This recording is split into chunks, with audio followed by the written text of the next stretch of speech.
W is the second release from my upcoming album. It includes new single Hummingbird and B-side Waterworks. With Hummingbird, I think it made the perfect second single because there's something about Hummingbird that's just so different to everything else on the album. When we first started making the album with Richard being a guitarist, I kind of totally expected everything we make to be guitar, like rock guitar, melancholic guitar. And most of the album is that, but obviously this song ended up being a piano song. Richard just sat down and came up with the piano on his own one day. He doesn't consider himself a pianist, but he obviously can play the piano. I think he can play it quite well, but he came up with it on his own and basically presented it to me and said, "What do you think?"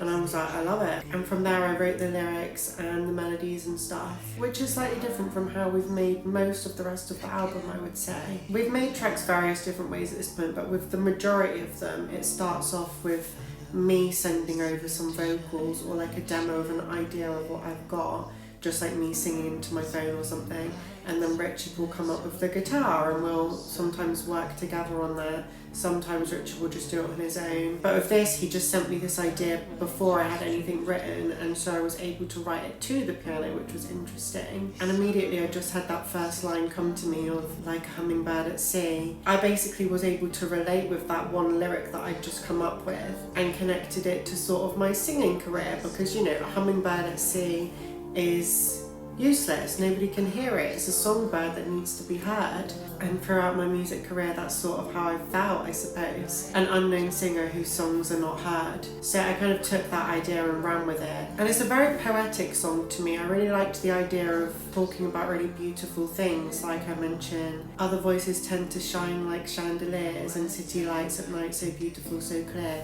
It gives you that image of those beautiful things and then brings you back to the harsh reality, which in this instance is my music career, unfortunately. But I love making music, I love writing music, and sometimes you do just have to focus on the dark things to come up with a beautiful song. And I'm massively inspired by people like Lana Del Rey who do just that. This song in particular though, I would say I was more inspired by like kind of old modern jazz, like Nina Simone, you know, when you have those piano ballads that are a little bit unexpected, you don't know quite where they're going. They don't just have that structure that kind of more modern songs have. The vocals are a bit more flowy and all over the place, and that's what I really wanted to capture with this song. So the video I directed and edited and produced myself. I think I've done a much better job editing this one, and yeah, I think we got some really beautiful shots.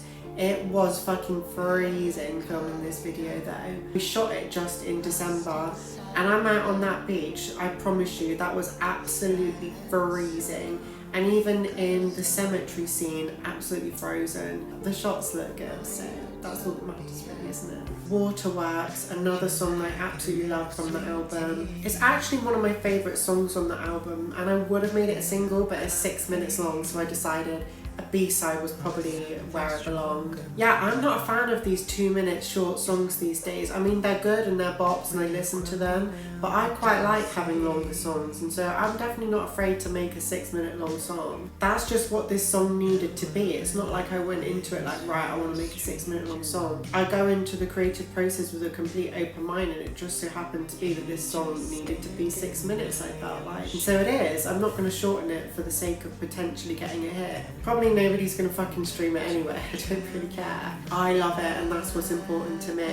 This one was actually one I wrote a while back. I sent my demo vocals over to Richard. I'd already sung it. I knew basically what I wanted it to sound like, and then had Richard come up with the guitar parts, and trying to get him to make it sound like how I envision it in my head is always tough work, but we usually do get there in the end. Sometimes he just gets it, and what I'm trying to explain to him just comes across straight through in the guitar, whereas other times I'm desperately trying to explain something and then he's just not getting it, and then it's just a trial and error period of trying to get it to work, basically. But I really do love this song. I love how it turned out.